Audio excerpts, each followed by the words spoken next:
Bom, nós estamos chegando agora realmente à parte final, né? A gente tem falado que estamos falando sobre os últimos quatro reis, depois nós começamos a falar sobre o quarto rei, e agora nós estamos falando sobre a parte final, né? Nas últimas semanas a gente tem falado assim já sobre essa parte dos últimos anos, do último sítio, o tempo que Babilônia estava sitiando Jerusalém. E hoje nós chegamos ao ponto mesmo de falar da queda, né? A folha que vocês receberam fala sobre, é o nosso esboço sobre essa etapa final. Então, mas eu vou só começar em Jeremias 38. Eu vou relembrar uma parte que a gente já falou, mas eu preciso só relembrar, porque esse momento na história é um momento muito triste, né? É um momento muito dramático, a queda final de Jerusalém, que vem acontecendo. As 10 tribos foram para o cativeiro, assim, teve muitos avisos anteriores. Assim como tem acontecido em outras épocas e na nossa época, né? Muitas coisas vêm acontecendo, às vezes são crises econômicas, às vezes são coisas que acontecem, que a gente percebe são coisas ruins que acontecem na história, e depois passa, né? A gente sempre fala, né? Nós vivemos numa época que a gente viu várias crises e vários prenúncios antes. E aqueles que lembram, né, antes de virar o milênio, né, antes do ano 2000, havia muitos prenúncios. Olha, né, o bug do milênio, mas tinha outras coisas também, muitas coisas ruins que iam acontecer. E aí, assim, no fim, não foi tão ruim. Aliás, não teve nenhum problema, né, nessa virada do milênio. O bug do milênio não deu em nada.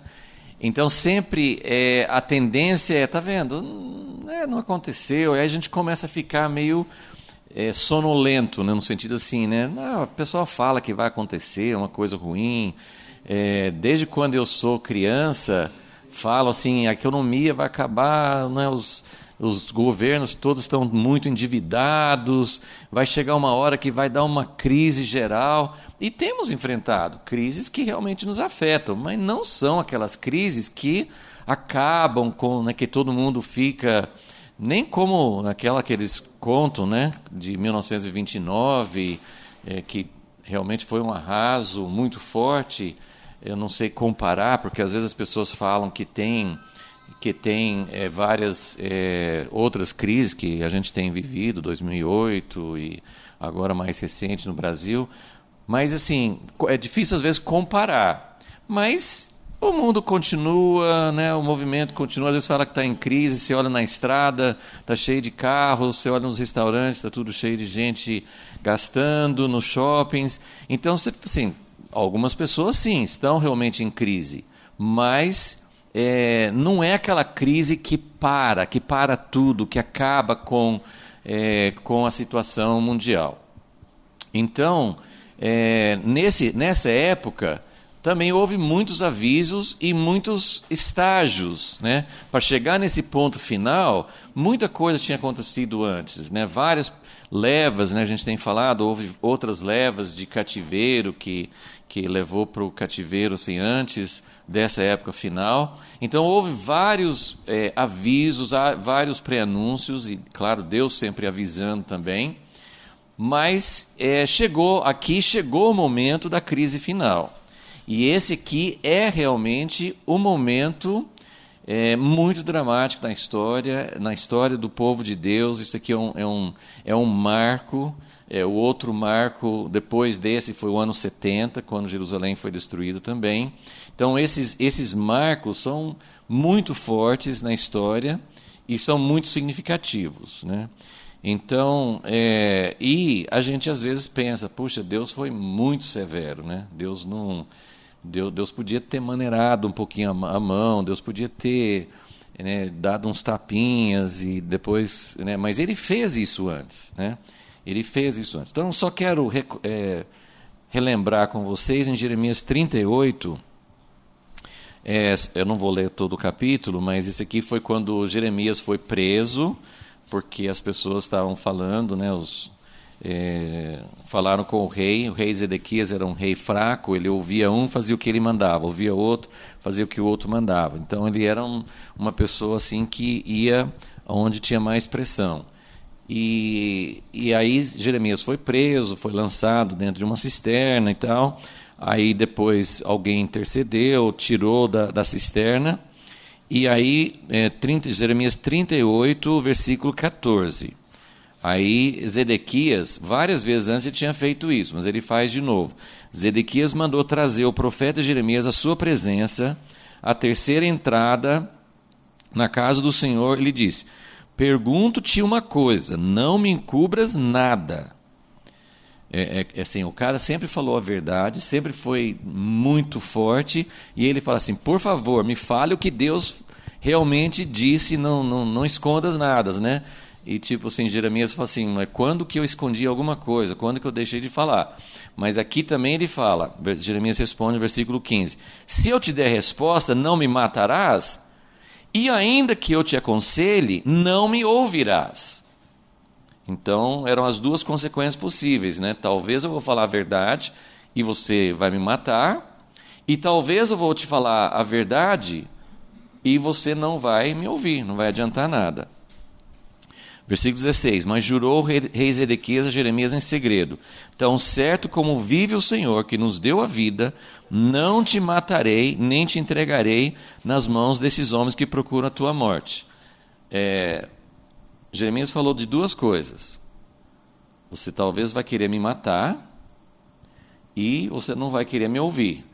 Zedequias respondeu só uma: eu juro que eu não vou te matar. Mas ele não falou: eu juro que eu vou seguir o conselho do Senhor, né?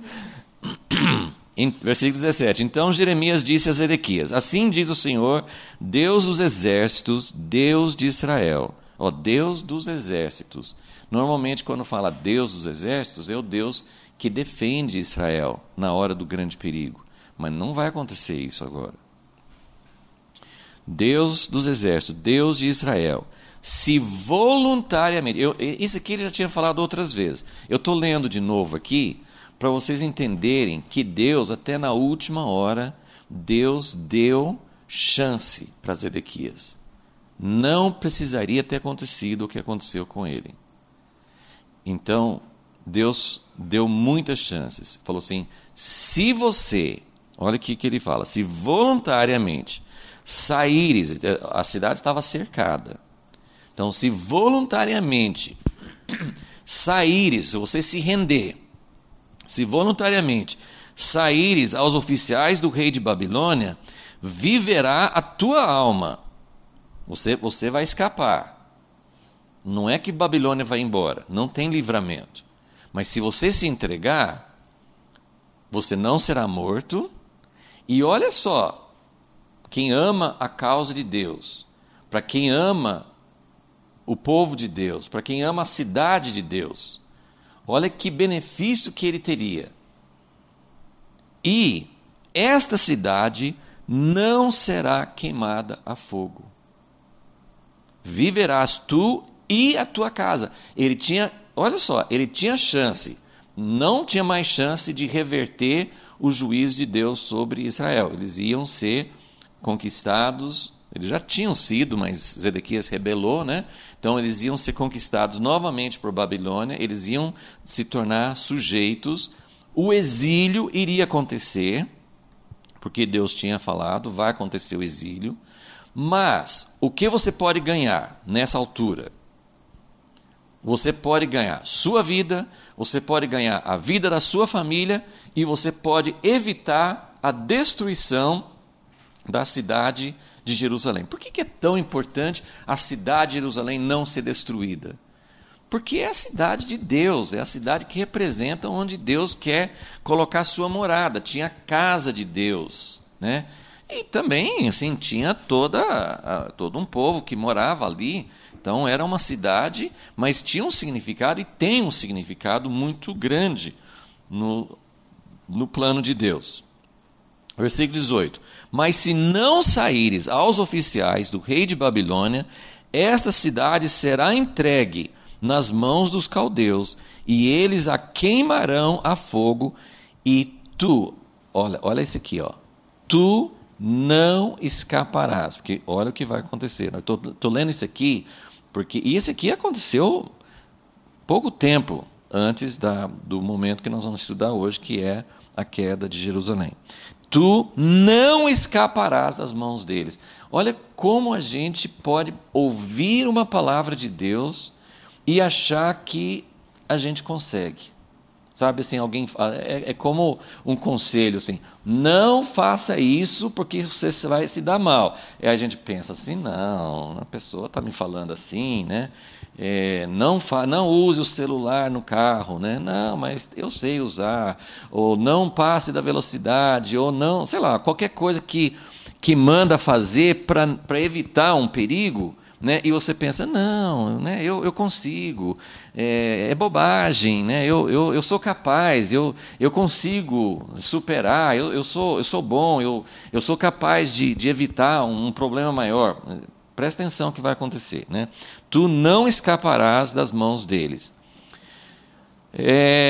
Versículo 19. Disse o rei Zedequias, aí ele estava sendo até sincero aqui, ó. Disse o Zedequias a Jeremias, receio-me dos judeus. Está falando assim, se eu for me entregar, tem uns judeus que já se entregaram, isso já tinha acontecido, são chamados de desertores. Eles tinham saído da cidade e se entregado ao rei de Babilônia. Então, o rei de Babilônia, o exército de Babilônia, já estava com judeus no poder dele, que ele ia levar embora para o exílio. Então, receio-me dos judeus que se passaram para os caldeus, pois os caldeus podem entregar-me a eles, e eles se escarnecerão de mim. Olha, ele tem mais medo dos judeus, assim, seria um tipo de traidor, né? Ele tinha mais, porque veja bem, Jeremias, ele falou assim, é para se entregar, é para se render, mas Jeremias, ele ficou com o povo até o fim, Jeremias, ele não procurou a saída fácil para ele. Nós vamos acompanhar a história de Jeremias ainda depois desse momento. Jeremias não procurava a saída fácil para ele. Ele achou melhor ficar com o povo de Deus, mesmo na desobediência, do que abandonar o povo de Deus. Então, mas esses judeus que tinham se entregado antes, eu não sei se eles estavam porque Deus tinha falado, não sei. Mas, de fato, eles fizeram a melhor coisa, porque eles se entregaram e não foram mortos. Mas ele tinha medo que os caldeus, os babilônios, fossem entregar o rei para esses judeus que tinham meio que passado para o outro lado e que eles pudessem, assim, ele não fala assim, eles vão me matar, eles vão escarnecer de mim. Tinha medo, né, do que eles iam falar. Olha assim, o medo de Zedequias. Né? Bom, versículo 20. Respondeu Jeremias, não te entregarão. Agora, a minha tradução aqui só fala, ouve a voz do Senhor. Eu li uma outra, tenho lido às vezes outras versões. Jeremias, ele chega a suplicar, aqui no versículo 20, por favor, eu te suplico. Jeremias está praticamente de joelhos diante do rei, falando assim, por favor, ouve a voz do Senhor e faze o que eu te digo. Não faça isso que você está pensando. Então, bem te irá e viverá a tua alma. Gente, isso aqui é muito dramático. Nós lemos isso aqui umas aulas atrás, mas assim, eu queria realmente que vocês entendessem o drama e a força e a oportunidade que Deus deu, porque quando você vê o que vai acontecer com Zedequias, você pode pensar, puxa, Deus foi muito duro com ele, mas olha quantas chances, e isso me causa muito temor, porque Deus pode estar nos dando muitas chances, E Deus é muito longânimo, mas chega uma hora que Deus fala assim: eu te falei uma vez, te falei 2 vezes, te falei 3 vezes, você não quis. Então, mais, versículo 21. Se você não quiser sair, se você não fizer o que eu estou falando, esta é a palavra que me mostrou o Senhor. Todas as mulheres que ficaram na casa do rei de Judá serão levadas aos oficiais do rei de Babilônia. Elas mesmas te dirão: os teus pacificadores te incitaram e prevaleceram contra ti. Ele tinha medo de zombaria. Ele falou assim: então, se você não sair, até as mulheres que ficaram na casa vão zombar de você. Agora que atolaram seus pés na lama, voltaram atrás. Versículo 23. Todas as tuas mulheres, teus filhos serão levados aos caldeus. Tu não escaparás das mãos deles. Não pense que na última hora eu tenho um plano B, eu vou conseguir me safar. Não pense isso, porque você não vai escapar. Antes, pelas mãos do rei de Babilônia, serás preso, e esta cidade queimará ele a fogo. Qual que era a preocupação de Zedequias? Eu nem vou ler até o fim aqui, mas qual que era a preocupação dele depois disso? Não conte para ninguém que eu conversei com você. Se alguém vier perguntar o que eu falei para você, o que você falou comigo, você só fale que você estava querendo escapar da prisão e que você fez um pedido para mim. Esse aqui é o teor. Ok. Então, agora nós vamos ler. Existem vários relatos, alguns são bem parecidos, principalmente porque nós temos assim, no capítulo 39 de Jeremias, na sequência, vai falar da queda de Babilônia, mas nós não vamos ler aqui agora, nós vamos para 2 Reis 25.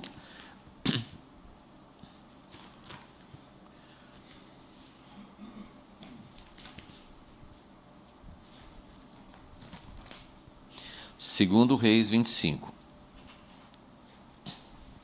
Versículo 1. Esse relato que está aqui em 2 Reis 25 é quase idêntico ao relato que tem também no último capítulo de Jeremias, Jeremias 52. É praticamente idêntico. Então, 2 Reis 25, 1. No nono ano do reinado de Zedequias, no 10º mês, aos 10 do mês, Nabucodonosor, rei de Babilônia, marchou contra Jerusalém. Ele e todo o seu exército. Acamparam-se diante da cidade, levantaram contra ela trincheiras em redor. A cidade ficou sitiada até o 11º ano do rei Zedequias.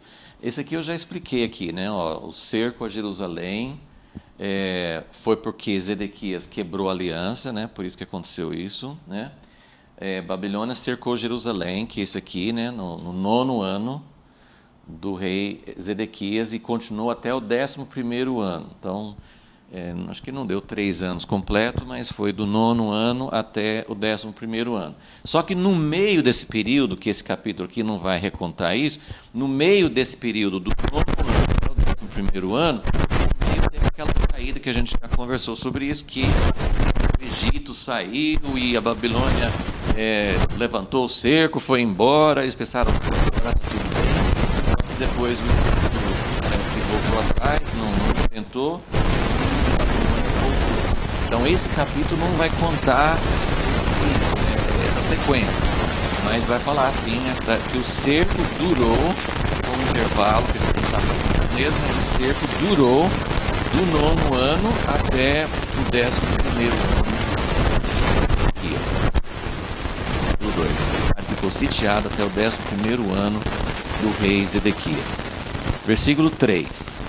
Aos 9 dias, o 9º dia, né, do 4º mês, a cidade se via apertada da fome e não havia pão para o povo da terra. Aqui não tem uma descrição do sítio, do tempo do sítio, né? Mas depois nós vamos, eu só vou dar uma sequência aqui, mas depois nós vamos ver, tem um livro na Bíblia, um livro inteiro, mas é um livro curtinho. Tem um livro que descreve o sofrimento, e foi escrito por Jeremias, chama Lamentações. Então lá depois a gente vai conferir que tem uma descrição maior porque esse período foi igual, talvez o ano 70 foi pior, não sei. O ano 70 a gente tem um historiador famoso, né, que é Joséfo, que descreveu todo o que aconteceu no ano 70 depois de Cristo, quando os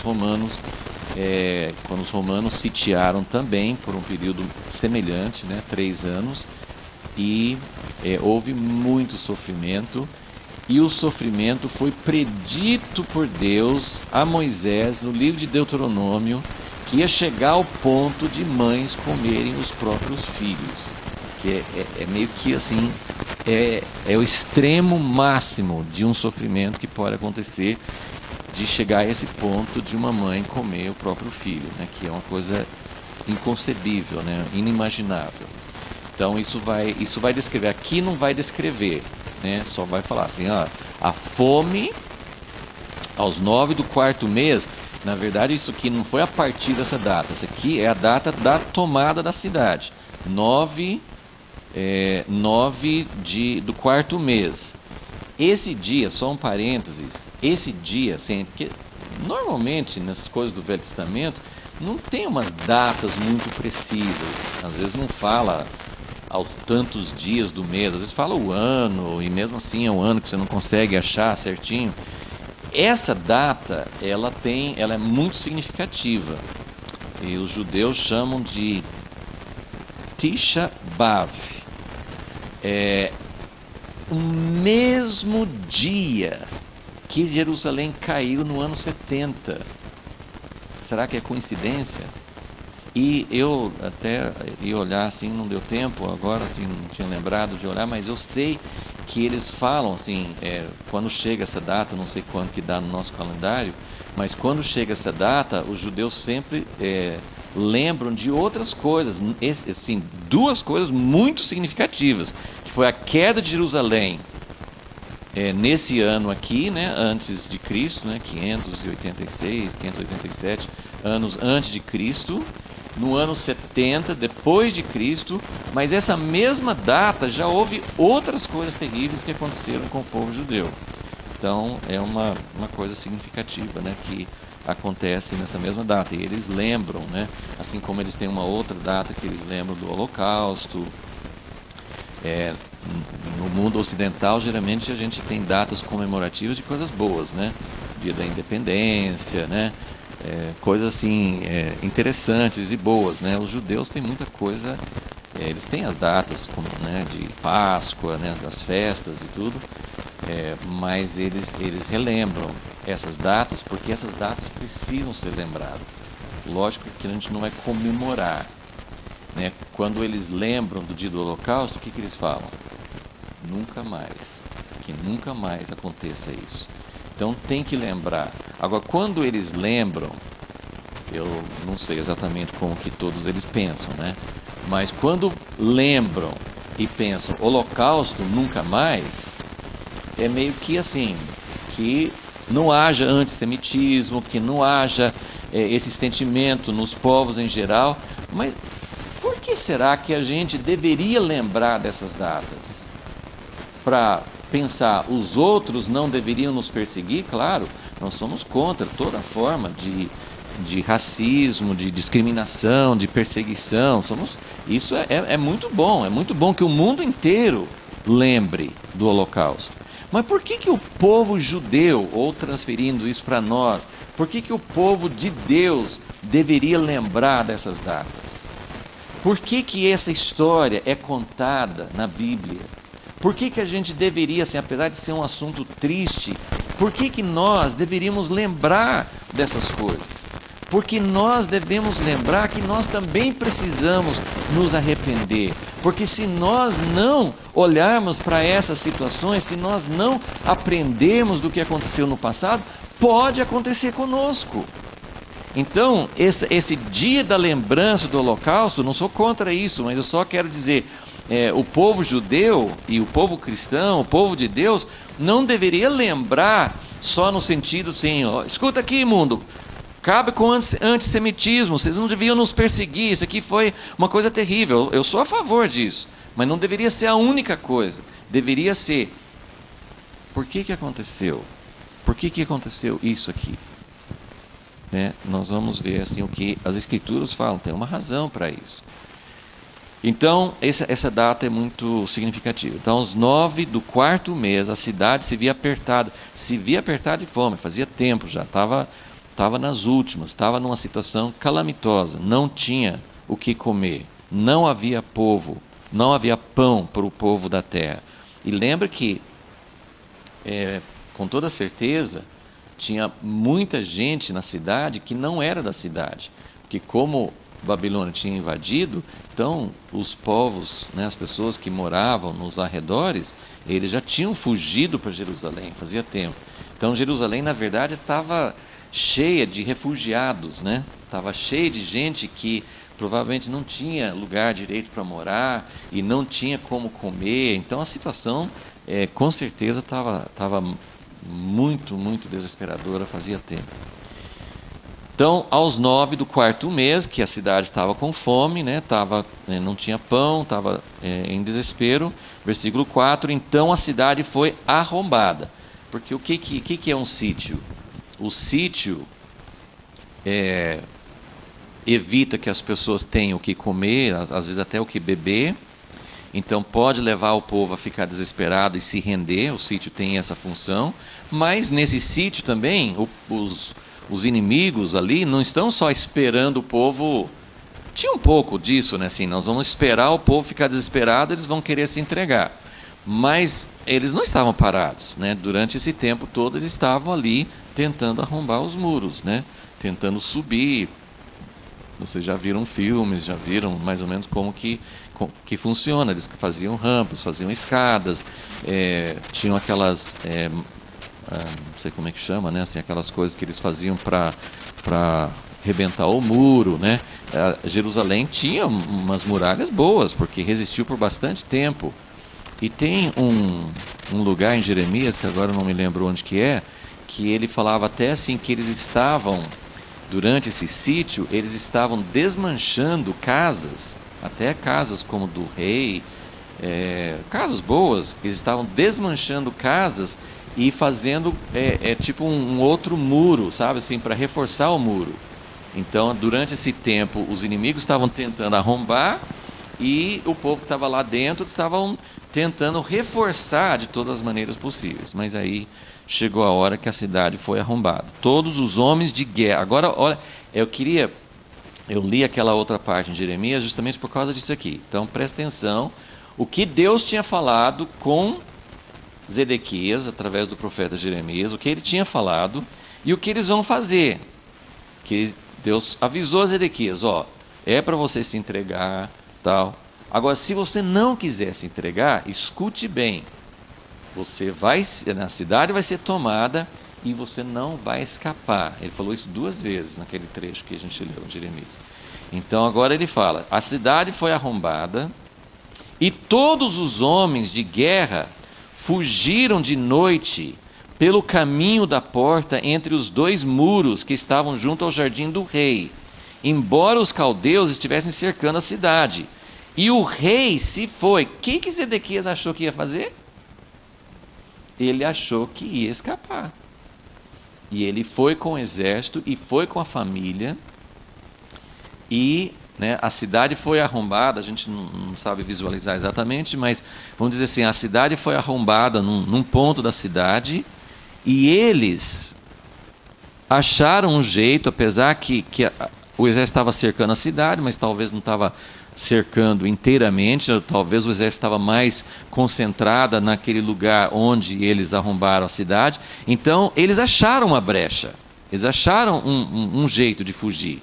Então, eles fugiram por essa porta entre os 2 muros que estavam junto ao jardim do rei, e o rei se foi pelo caminho de Arabá.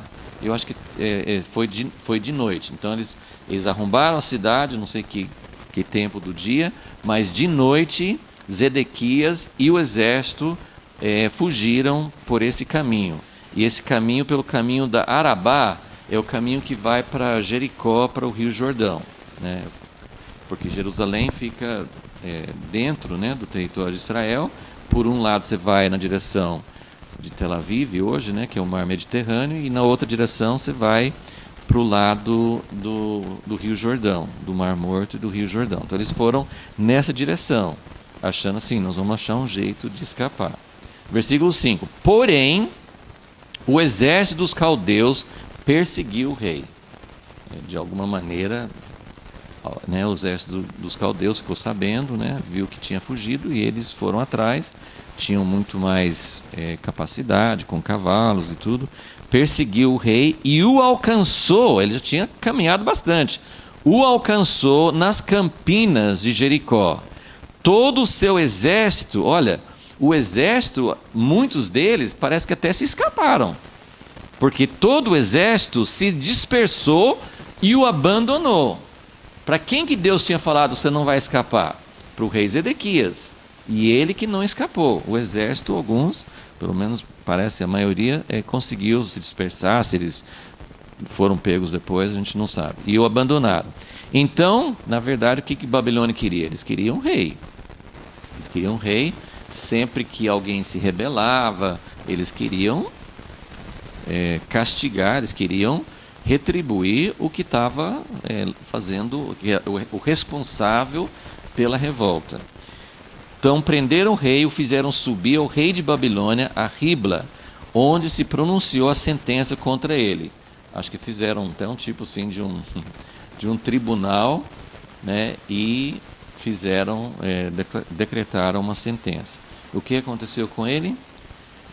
Aos filhos de Zedequias degolaram na presença dele. Tem alguma coisa pior do que isso? E a ele lhe furaram os olhos. Ou seja, a última coisa que ele viu, né, foi os filhos sendo degolados. E o ataram com 2 cadeias de bronze e o levaram para a Babilônia. Então, foi uma coisa terrível, mas Deus tinha advertido seguidamente, né, que não precisava ter acontecido isso. Bom, então na sequência aqui, até como está no esboço, a cidade foi sitiada,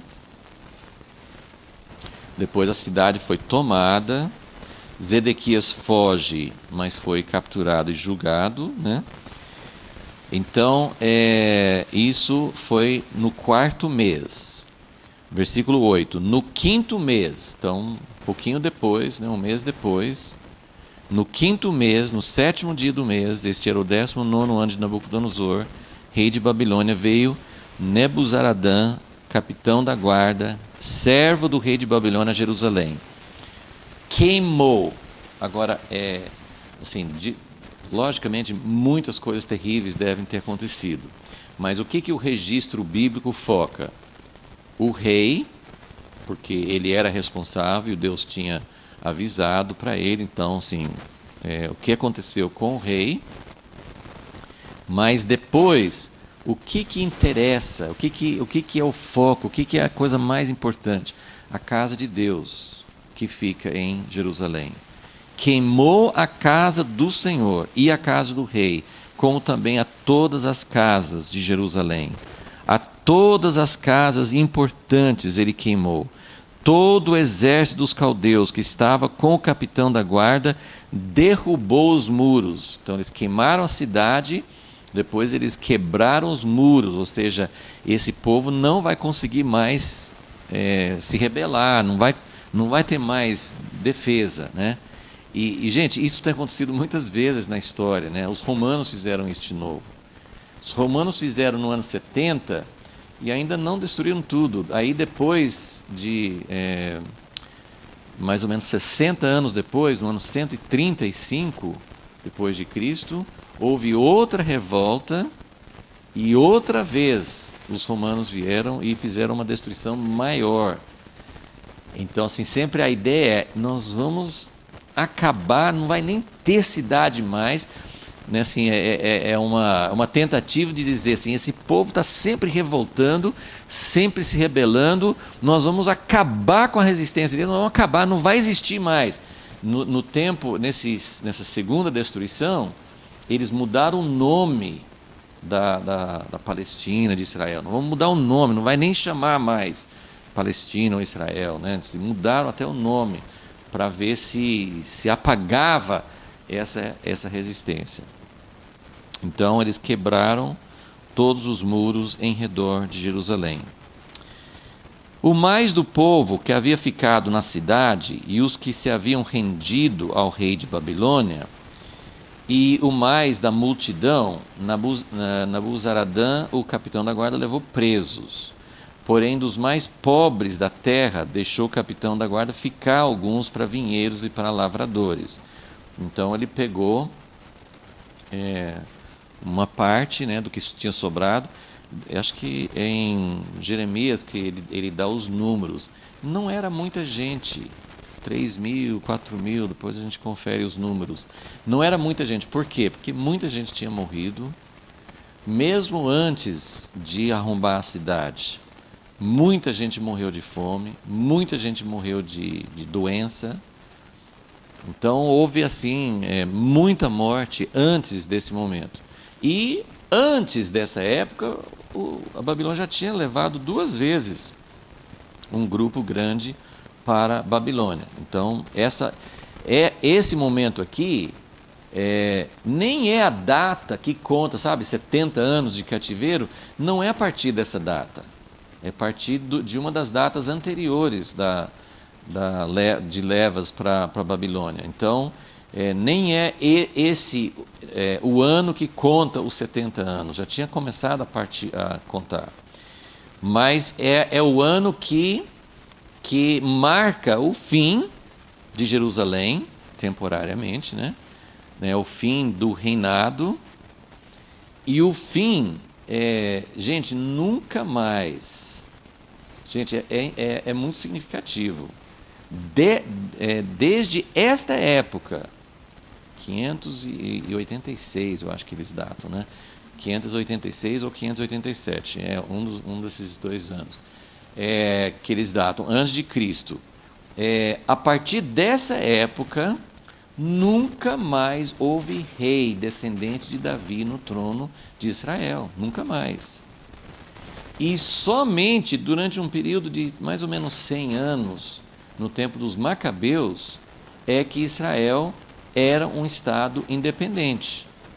Então, se você olhar a história, desde essa época aqui, até 1948, quando Israel se tornou um estado novamente, só tinha esse período dos Macabeus, que houve uma certa independência por perto de 100 anos, mas nunca houve um rei, e mesmo praticamente, né, com só a exceção dos Macabeus, Israel não tinha voltado a ser um estado independente.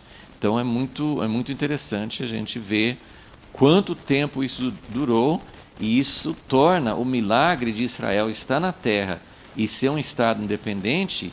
Isso mostra que é realmente algo muito significativo, que é muito tempo que eles ficaram sem, né? Então, ele levou alguns para o cativeiro e deixou alguns dos mais pobres da terra, ele deixou para vinheiros e para lavradores.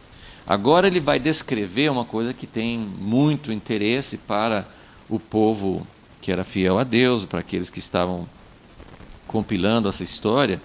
Eles tinham muito interesse no que aconteceu com a casa de Deus. Então, aqui vai ter uma descrição.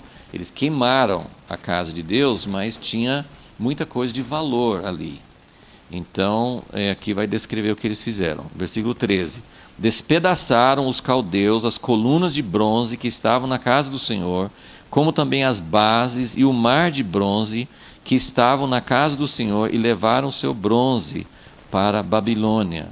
Levaram também as caldeiras, as pás, as espevitadeiras, os recipientes de incenso, todos os vasos de bronze com que se ministrava. Tomou também o capitão da guarda os braseiros, as bacias, tudo que era de ouro e tudo que era de prata.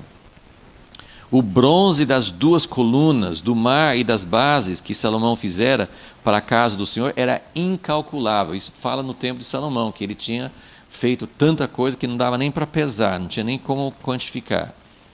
Era incalculável. A altura de uma coluna era de 18 côvados. Sobre ela havia um capitel de bronze de 3 côvados de altura. Era decorado com uma rede, romãs de bronze em redor. A outra coluna com a sua rede era semelhante a esta. Também o capitão da guarda... Bom, aqui ele vai mudar um pouquinho de assunto. Deixa eu só parar um pouquinho. Então, tudo isso era de incalculável valor material, né? Muito bronze, muito ouro, prata, assim, né? Tinham um valor assim, material, mas assim, principalmente porque tinha um valor espiritual para eles, né? Ele está descrevendo, era uma coisa que os judeus, assim, eles tinham visto as 10 tribos ir para o cativeiro, eles tinham visto muita coisa acontecendo, mas assim, parece que eles tinham uma ideia assim, que nunca Deus ia deixar acabar com a casa dele. Então, era assim um ponto extremo, né, de juízo, né, e de destruição. E todas essas coisas que foram feitas assim, tinham o valor dos materiais, mas tinham o valor, como falei, espiritual, mas tinham o valor também artesanal, porque todas essas coisas eram muito trabalhadas, tinham sido feitas de acordo com o padrão de Deus, eram coisas assim que tinham levado anos para fazer. Então era uma coisa assim terrível ver tudo isso aqui acontecendo com a casa de Deus. Bom, aqui vai ter mais um grupo de pessoas responsáveis, não só o rei, mas alguns dos líderes. Versículo 19. Da cidade tomou a um oficial que tinha cargo da gente de guerra, aquele que fazia, acho que, recrutamento das pessoas que iam para a guerra. 5 homens dos que viam a face do rei, que eram tipo conselheiros, se acharam na cidade, como também o escrivão mor do exército que registrava o povo da terra, 60 homens do povo da terra que se achavam da cidade, todos assim mais de lideranças, né? Tomou os... não, eu pulei, desculpa, eu pulei o versículo 18.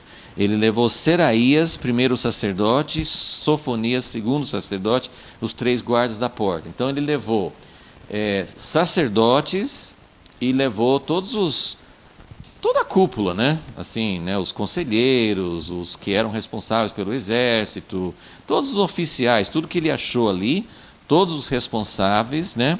Tomou os Nebuzaradã, versículo 20, levou-os ao rei de Babilônia, a Ribla. E o rei de Babilônia, parece que assim, o rei de Babilônia, ele tinha a honra, coisa terrível, né?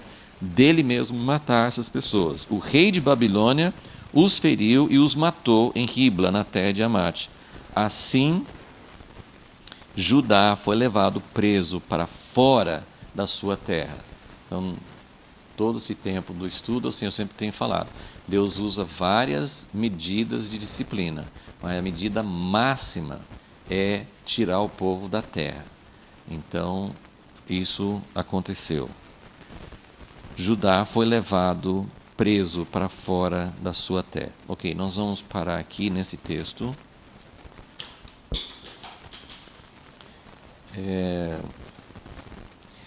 Agora nós vamos para 2 Crônicas. Vamos ler o texto paralelo em 2 Crônicas.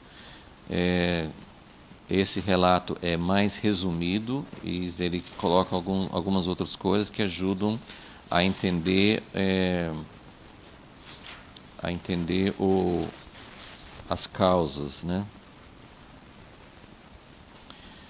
2 Crônicas 36.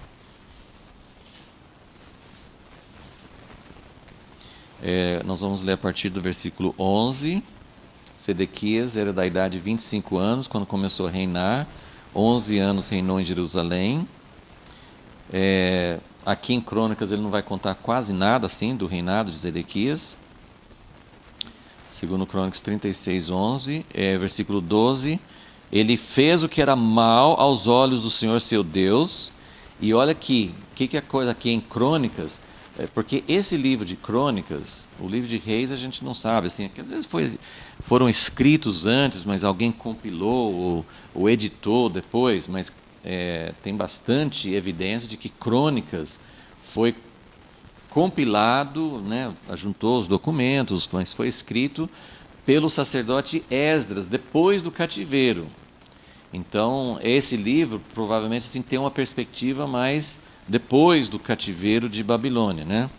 E ele coloca aqui, ó, que Zedequias fez o que era mal aos olhos do Senhor e não se humilhou perante o profeta Jeremias, que falava da parte do Senhor. Então, ele não se humilhou, no sentido assim, ele não atendeu, ele não fez o que o profeta falou com ele. Versículo 13, também se rebelou contra o rei Nabucodonosor, que o tinha feito jurar por Deus. Lembra, nós falamos sobre isso. Zedequias tinha feito um juramento ao rei de Babilônia e Deus considerava esse juramento válido. E não era para ele ter quebrado, né, a sua aliança. Zedequias, assim, essa parte final começou quando Zedequias quebrou seu juramento com o rei. Então ele endureceu sua cerviz, tanto se obstinou ao seu coração, que não voltou ao Senhor Deus de Israel. Eu vou parar aqui, assim, vou só dar uma paradinha aqui. No seu esboço eu estou falando aqui, eu estou pulando a letra B, mas nós vamos voltar à letra B depois. Na letra C, as causas do juízo de Deus, no livro, só para comentar uma diferença, né, uma complementação.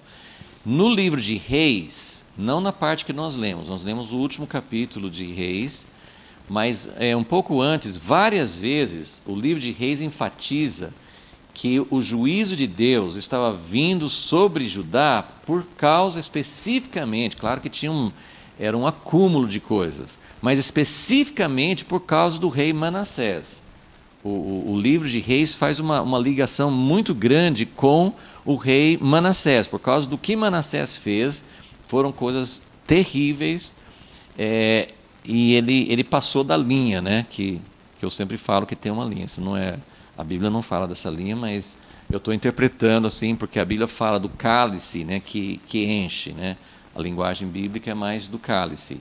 Mas quando a gente fala assim, Deus é misericordioso, então você peca, se arrepende, você peca, se arrepende. Claro, isso é a nossa vida, até a volta de Jesus nós vamos precisar fazer isso. Mas existe o pecado, que é aquilo que você não vence, que você não, né, e tem as coisas que a gente nem percebe, que o Espírito Santo precisa ir mostrando, né, para a gente, as coisas que tem coisas erradas na minha vida que talvez eu nem me apercebi ainda, né? Agora tem coisas conscientes, tem coisas que eu sei, e tem coisas que são bem obstinadas, assim, bem assim, Deus falou e eu continuo fazendo, né? Teimosia, obstinação, a Bíblia fala muito sobre isso, né? Mas existe uma capacidade enorme, infinita de Deus, de perdão, de continuamente, Jesus está à destra de Deus, intercedendo por nós. 1 João fala assim, se você pecar, nós temos um mediador, nós temos um advogado diante de Deus, né? Mas existem situações em que claramente Deus quer algo da nossa vida, ou talvez a gente está conscientemente recusando algo de Deus, né? O caminho de Deus, sei lá, de alguma forma a gente está sendo realmente rebelde, obstinado, não queremos saber de Deus. Mesmo assim, Deus vai atrás. Os profetas falam, né, que Deus é como um marido, e o marido não vai, naquela cultura o marido não ia atrás de uma esposa infiel. Mas Deus fala assim, mas eu vou atrás de vocês, eu quero vocês de volta. Então existe uma capacidade, além do que nós podemos calcular, de Deus perdoar, de Deus amar, apesar de nossos erros, de Deus ir atrás, de Deus ser longânimo, de Deus esperar, de Deus não trazer o juízo na hora, esperando que a gente se arrependa. Assim, tem muitas e muitas coisas na Bíblia que a gente vê sobre essa longanimidade de Deus. Mas, como eu sempre tenho enfatizado, sim, existe uma linha, né? E essa linha a gente não sabe onde fica, né? É bom que a gente não saiba, porque a gente iria até é na linha mesmo, né? Do jeito que o nosso coração é. Então é bom que a gente tenha temor de Deus, né? Eu não sei onde que é a linha. Não temor de não acreditar no perdão e no amor de Deus. Não é esse tipo de temor que eu estou falando. Deus tem realmente grande misericórdia. Porém, existe uma linha. E Manassés, em termos assim, a gente fala muito, sim, da nossa vida individual. Mas lembre que a Bíblia fala muito mais, especialmente no Velho Testamento, a Bíblia fala muito mais da responsabilidade coletiva. Então, tem os pecados individuais, mas tem essa coisa coletiva da nação de Israel. Manassés foi um rei, ele foi um líder, mas o povo acompanhou, então ele foi além dessa linha. Então, depois de Manassés, Deus sempre falava assim, olha, depois de Manassés veio Josias. Josias foi um rei que buscava a Deus, fez muita restauração, e segundo Reis principalmente enfatiza, apesar de tudo isso, Deus adiou o juízo, mas Deus não tirou a sentença. Vai para o cativeiro porque passou da linha. Agora, talvez essa expressão que estou usando, ou encher o cálice, ou passar da linha, pode parecer assim, meio arbitrário. Não, sim, por que tem uma linha? Por que Deus chega a esse ponto? Né? Talvez numa outra aula a gente vai falar um pouquinho mais sobre a justiça de Deus. Mas existe um princípio, a gente consegue entender um pouquinho. Por exemplo, assim, em disciplina de filhos.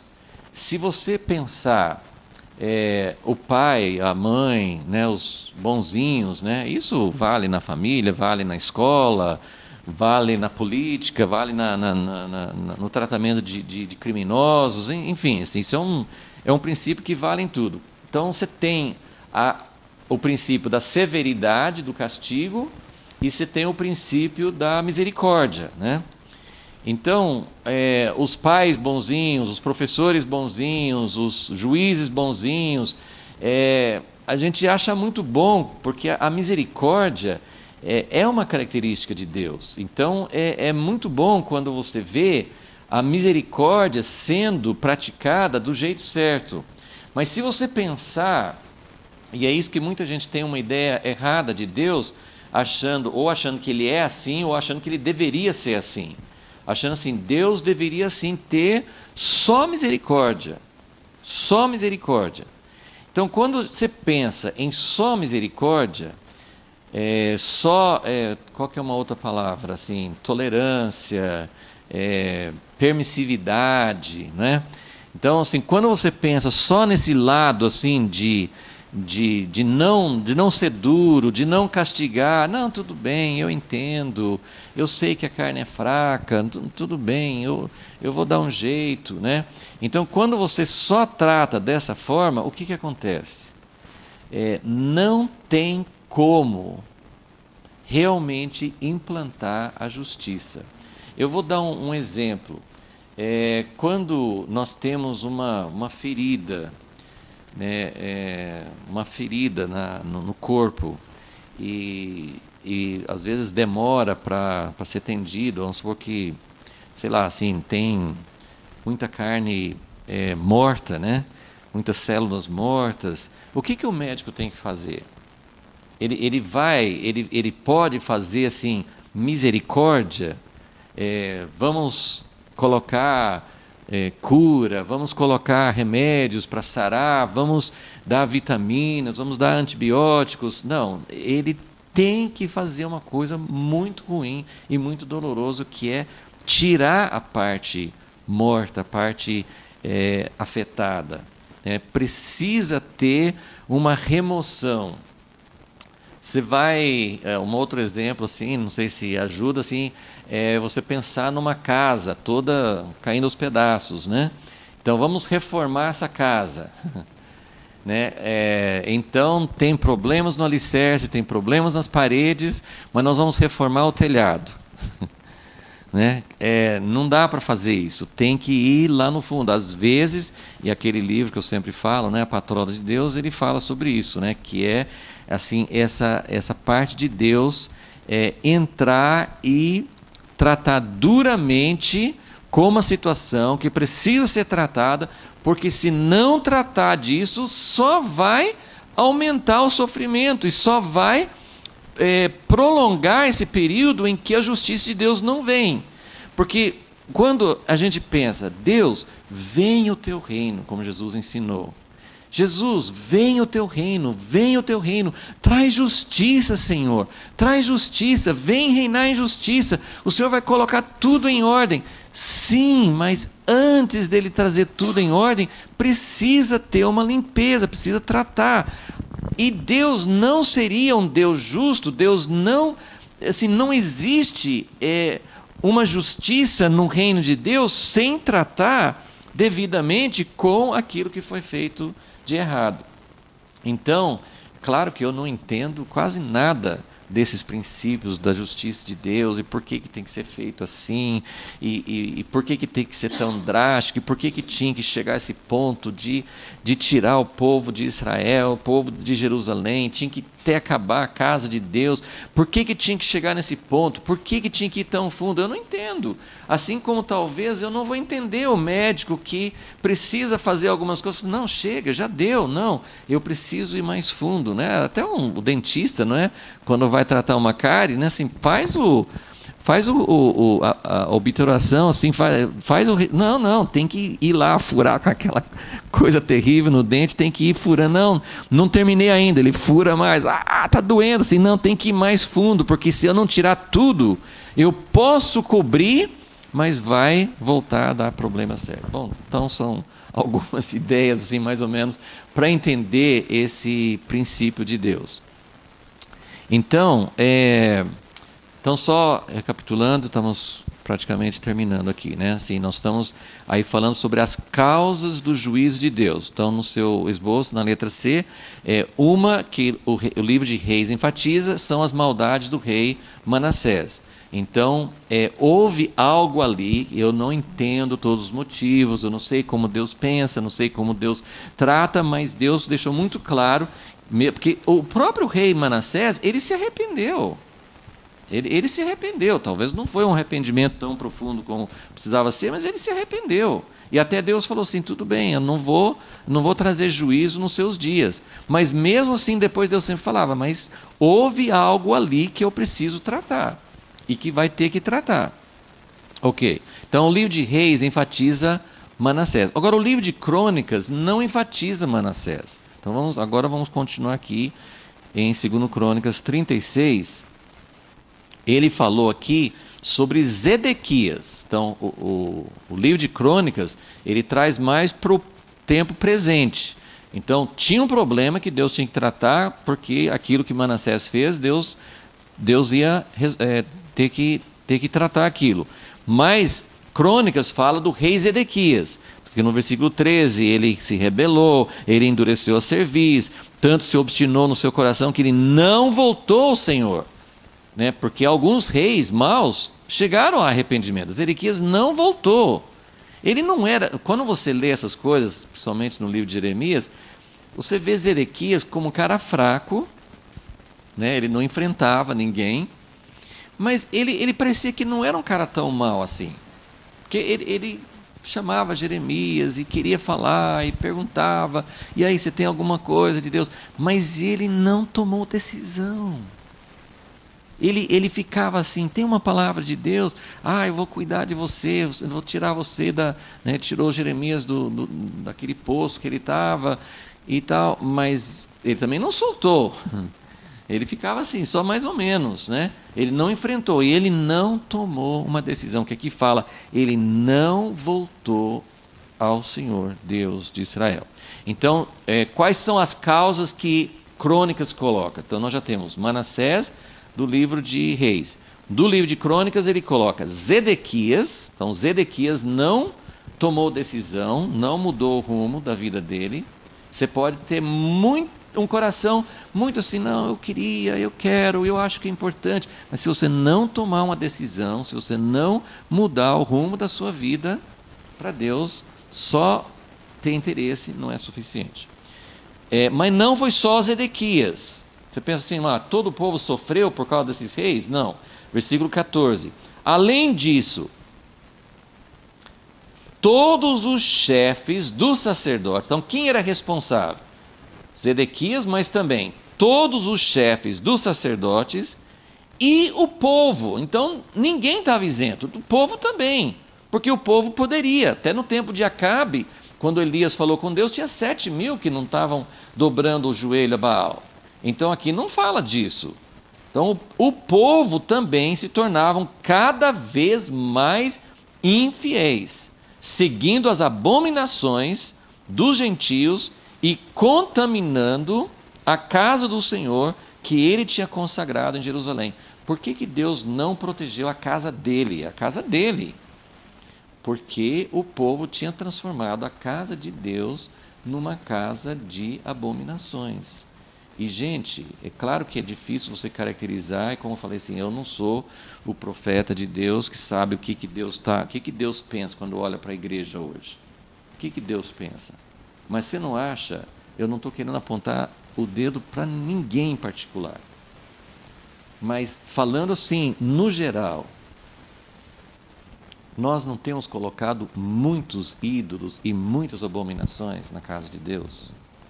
Nós não estamos fazendo da casa de Deus, como Jesus falou, quando Jesus ficou bravo e expulsou os cambistas, ele falou assim, não façam da casa do meu pai uma casa de ladrões e salteadores, né? Então, o que nós temos feito com a igreja? O que nós temos feito com a casa de Deus? Então, eles tinham contaminado a casa do Senhor que ele tinha consagrado em Jerusalém. Versículo 15.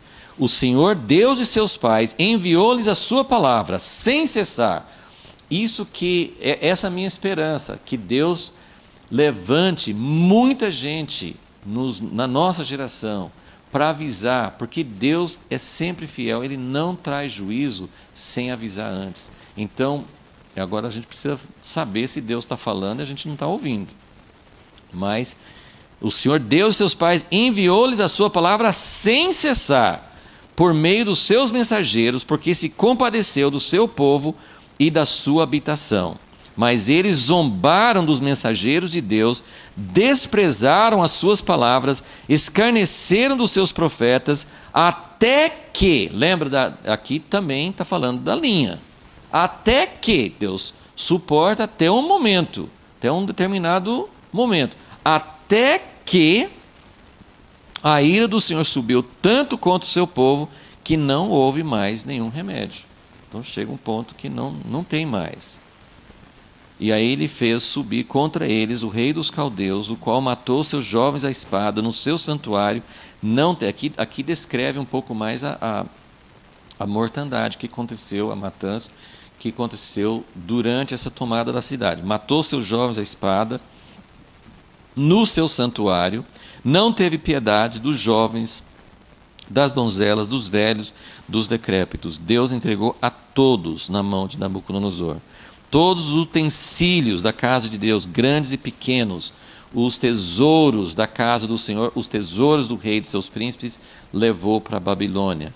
Queimaram a casa do Senhor, derrubaram os muros de Jerusalém, todos os seus palácios queimaram a fogo, destruíram todos os seus objetos preciosos. Os que escaparam da espada levou para a Babilônia, se tornaram servos dele e de seus filhos até o tempo do reino da Pérsia, porque esse livro foi escrito já na época depois, então ele sabia que depois disso veio o tempo da Pérsia. Agora olha o versículo 21, então é a terceira causa. Então, as causas do juízo de Deus que nós estamos relacionando. O rei Manassés, depois nós falamos sobre Zedequias, sacerdotes, povo em geral, né, todo mundo daquela geração. E agora, versículo Crônicas 36, 21 fala: a terra gozou seus sábados, todos os dias da sua desolação ela descansou, até que se completaram os 70 anos, em cumprimento da palavra que o Senhor falara por intermédio de Jeremias. Eu vou falar sobre isso depois, numa outra, acho que talvez na próxima aula. Mas só para vocês terem uma ideia, no regime que Deus instituiu por Moisés, tinha o sábado semanal, né, um dia por semana, E tinha o sábado todo 7º ano. E depois tinha o ano do jubileu, que é a cada 50 anos. Só que o povo não estava guardando isso. Então, Deus era uma outra causa colocada aqui. Eles não guardaram os sábados de descanso. Então, ele tirou o povo e ficou 70 anos em descanso direto, para compensar todos os sábados, os anos sabáticos, né, que eles não tinham guardado.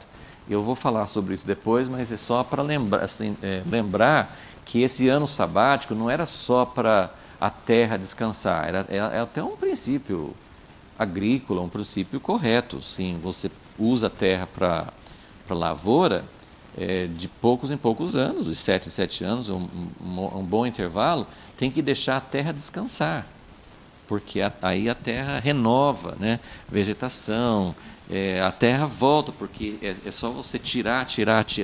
Então Deus tinha um plano para isso, até no caminho, no sentido agrícola.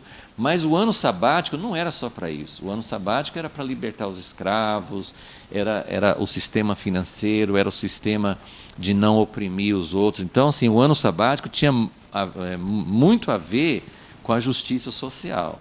Tá? Então, é importante lembrar disso. Então, só para terminar, os últimos 2 versículos, é só porque, assim, nós vamos falar isso, mas nem sei se vai ser na próxima aula ou na outra, mas no meio de toda essa noite escura, de toda essa coisa meio deprimente, né, de ficar falando sobre destruição e juízo, sempre tem uma esperança, sempre tem Deus falando assim, eu estou disciplinando. Parece aqui, muita gente morreu, mas parece que é uma coisa assim, tipo, Deus abandonou o povo, acabou, encerrou, Deus vai procurar uma outra pessoa. Não. Nós vamos falar bastante sobre isso. Deus prometeu e nós estamos vivendo numa época, como eu falei, assim, desde aquela época, Israel não voltava a ser uma nação. Então nós estamos vivendo, já faz mais de 70 anos, que Israel é uma nação. Isso mostra que Deus não abandonou o seu povo, não abandonou os seus propósitos, não abandonou. Na verdade, Ele disciplina para produzir algo de valor. Então só vamos ler esses 2 versículos finais aqui, porque aqui o livro de Crônicas termina com uma nota de esperança. Não termina assim, e veio o cativeiro e acabou. Não. No primeiro ano, versículo 22, no primeiro ano de Ciro, rei da Pérsia, para que se cumprisse a palavra do Senhor falada por intermédio de Jeremias, despertou o Senhor o espírito de Ciro, rei da Pérsia, de modo que ele fez passar pregão por todo o seu reino, como também por escrito, dizendo, assim diz Ciro, rei da Pérsia, o Senhor, Deus dos céus, deu-me todos os reinos da terra, me encarregou de lhe edificar uma casa em Jerusalém, que está em Judá. Quem há entre vós de todo o seu povo, o Senhor seu Deus seja com ele e suba. Então, o livro de Crônicas termina, o livro de Reis não termina assim, né? Mas o livro de Crônicas termina com essa nota de esperança. E eu só vou ler um versículo para a gente terminar. No livro de Jó, é um versículo sobre aprovação individual, mas eu queria que vocês... todo mundo sabe que Jó sofreu muito, perdeu tudo que tinha, passou por uma noite muito escura, mas tem um versículo, não sei se vocês lembram, mas esse é um dos versículos de ouro, né, no livro de Jó. Jó 23,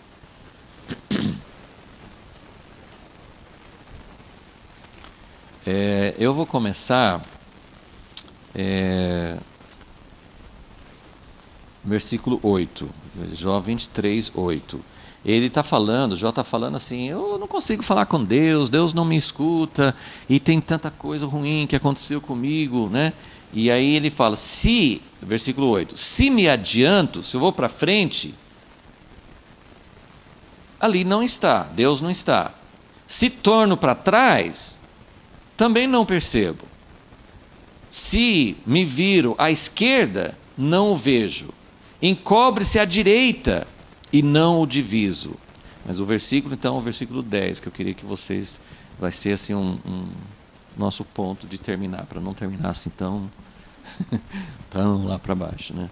Apesar assim que a gente tem que tomar cuidado, porque é aquela coisa assim, Deus trata e a gente sempre quer fazer assim, não, mas tudo bem, né? Vai ser bom, vai ser bom. Claro, vai ser bom, mas a gente tem que tomar cuidado para não tirar o efeito do que Deus quer fazer na nossa vida, tanto individual como... Mas esse aqui acho que é um versículo muito, muito bom para... Apesar de Jó, nesse momento, ele não tinha se encontrado com Deus novamente, ele não sabia, ele estava assim com os 3 amigos buzinando no ouvido dele, você está assim porque você pecou, porque você é injusto, que Deus tá pesando a mão sobre você, assim, tal. Então ele estava ouvindo e ele sempre fala, não, mas não é assim e tal. E ele fala assim, mas eu não consigo falar com Deus, eu não consigo enxergar, eu não vejo o que Deus está fazendo, eu não enxergo a luz, eu não sei onde Deus está. E aí ele fala, de vez em quando, Jó tem vários versículos ao longo do livro que Jó fala assim, mas, né, eu tenho outro que fala assim, mas eu sei que meu Redentor vive, né? Mas aqui ele fala, mas ele conhece o meu caminho. Se ele me provar, eu sairei como ouro. Então é isso que Deus está querendo fazer. É isso que Deus está fazendo com a nação de Israel, é isso que Deus está fazendo com a igreja, é isso que Deus está fazendo com sua vida, com a minha vida. Ele prova, ele precisa cortar onde precisa cortar. E a confiança fundamental em Deus é, eu não entendo, eu não enxergo, eu não, assim, se você está vendo o que o médico está tirando, você fala, olha, está vendo aqui? O dente, então, a gente não vê, né? Quando o dentista vai tratando, eu não estou enxergando aonde que ele está furando, o que ele precisa ficar furando mais. Então, a gente às vezes não vê. Se você vê, você fala assim, não, eu preciso mais. Assim, de vez em quando o dentista fala assim, aguente que eu preciso ir mais um pouquinho, né? Eu preciso ir mais um pouquinho. Então, Deus faz só até onde precisa. Deus nunca vai além do que precisa. Deus é muito misericordioso. Nós vamos continuar nesse tema, né? Nas próximas aulas, nós vamos ver algumas coisas do livro de Lamentações e vamos procurar entender mais os caminhos de Deus. Mas tudo é baseado na confiança em quem Deus é, na confiança de que Deus tem algo que Ele precisa fazer. É para o bem do plano dele, mas é para o bem nosso também. Deus não está nos explorando, Deus não está nos usando. O plano de Deus, o propósito de Deus somos nós. Nós somos o propósito de Deus. Aonde Deus quer chegar? Deus quer estabelecer o seu reino. Mas o que é reino sem nós ali? Assim, Deus, o reino de Deus, a justiça de Deus, a harmonia de Deus, tudo que Deus fez é para Ele habitar conosco. Então, Ele tem o objetivo de trabalhar com a nossa vida, né? E essa misericórdia, que eu falo assim, que às vezes a gente só olha a misericórdia, né? Todo mundo sabe o mal que faz quando uma criança não é corrigida, assim, tá tudo bem, misericórdia, misericórdia, daí a pouco é misericórdia mesmo, né? Porque a criança não tem mais limite, e é mal para ela, Você assim, tem pais, a Bíblia fala, nós que somos pais, nós fazemos muitas vezes para o mal. Tem pai que briga com o filho porque o filho está irritando, e eu quero mais tranquilidade, né? Isso acontece muito. Nem toda disciplina que os pais fazem é com vistas ao bem do filho, infelizmente, né? Professores, todas as áreas de autoridade, né? Nós podemos fazer algo que é para o nosso bem, não é para o bem da pessoa que nós estamos corrigindo, mas Deus não é assim. Deus não é assim. Deus faz o que é necessário, Ele tem um plano, Ele tem um projeto, Ele tem um propósito, mas esse propósito somos nós. Então, Ele faz para o bem nosso, né? E se nós soubermos como cooperar com Ele, vai ser muito, muito melhor.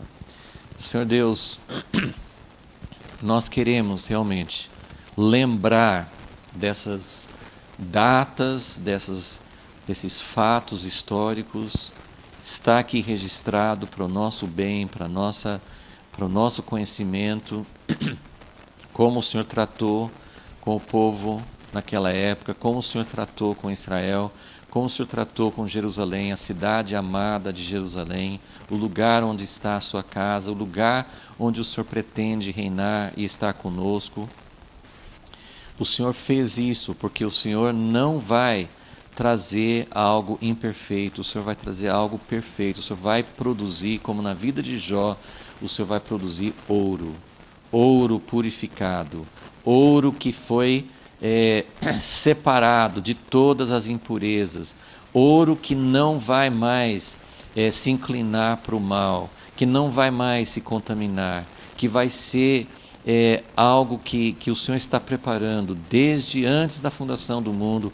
O Senhor está planejando e preparando e caminhando para a redenção total das nossas vidas. Por isso, Senhor, nós nos submetemos a Ti, reconhecemos a Tua bondade, reconhecemos a Tua misericórdia e reconhecemos a Tua justiça. E queremos que o Senhor complete a Tua obra em nós, para a glória do Teu nome. Amém.